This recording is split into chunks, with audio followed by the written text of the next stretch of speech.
How to put your YouTube channel on Discord. Hey everyone, welcome back to our channel.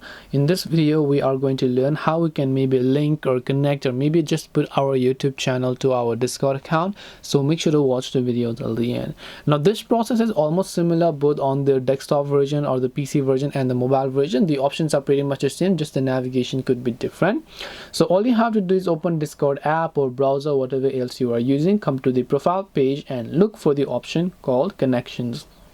So from here, if I scroll down in my mobile section, here you'll find the option called connections. So when I tap on connections, I don't have any connections made, so I'll tap the add icon from the top right here and just look for the connection of YouTube and then just tap on YouTube. Now from here it will open up in your Google account, so you just got to select the correct Google account that you want to give access to and your YouTube channel, and once done you should be able to go ahead and then basically add them. This way you should be able to basically put your YouTube channel on Discord. Hope this video was very helpful. If you have got any more questions, feel free to also leave them down below. Thank you for watching till the end of this tutorial and see you soon in the next video.